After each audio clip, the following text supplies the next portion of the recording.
शास्त्रों के अनुसार कहे गए 5 महापाप मांस, मदिरा, दूध, क्रीड़ा, व्यभिचार इत्यादि शरीर से जानकर हुए। इन्हें आपके समक्ष कबूल करके आपसे प्रार्थना है कि कोई प्रायश्चित बताएं महाराज जी, दंड दें। नहीं, हमारी प्रार्थना है कि सबसे बड़ा प्रायश्चित होता है अवलो नशानी अब ना नशे। पहला प्रायश्चित स्वीकार करो तो आगे के प्रायश्चित हम बताएं तुम्हें। पहला स्वीकार करो अवलो नशानी अब ना नशे। आज तक किया, कसम खाता हूं कि आज के बाद नहीं करूंगा। बोलो, आज के बाद नहीं करूंगा। अभी एक शब्द भूल गए। आज कसम खाता हूँ आज के बाद नहीं करूंगा। नहीं करूंगा। सर्व पापों का प्रायश्चित पहले एक है। दूसरा, भगवान से प्रार्थना करो कि भगवान मुझे इतनी सामर्थ्य दो कि मैं एक संत के आगे कसम खाया कभी मैं भूल न कर बैठूं। तीसरा, नाम जप करो।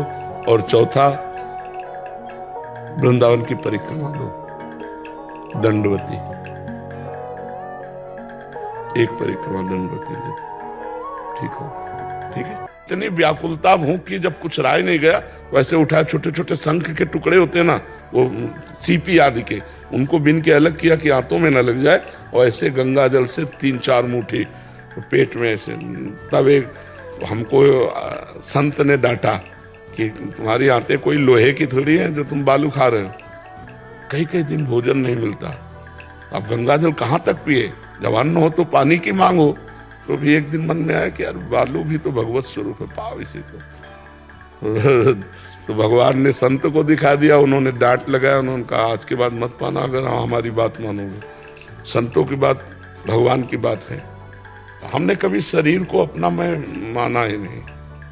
सर्दी, गर्मी, बरसात, भूख, प्यास, सब। हमें कंबल से सर्दी में डर लगता था कि अगर मैं कंबल ओढ़ा मेरी आसक्ति हो गई तो कंबल से सांप की तरह डर लगता था।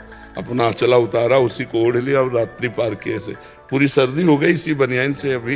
अभी जैसे पूरी सर्दी हो गई, इतना ही जितना गर्मी में पहनते हैं उतने से ही है। यही हमारी पोशाक है, गर्मी की भी यही है, बरसात की भी, और यही है सर्दी की भी। भगवान के बल से जैसी एक रहने में जैसे हो, आगे वो जाने उन्हीं का बल काम करता है। जैसे दिन नहीं टिकेगा, रात आएगी तो रात भी नहीं टिकेगी, दिन आएगा। ऐसे दुख सुख का चक्र चल रहा है, तो हमको भी धैर्य रखना चाहिए। कभी दुख, कभी सुख, कभी गरीबी, कभी अमीरी, ये तो लहरें हैं, संसार समुद्र की लहरें हैं, आती रहती। अकेले नहीं हो, भगवान तुम्हारे साथ है।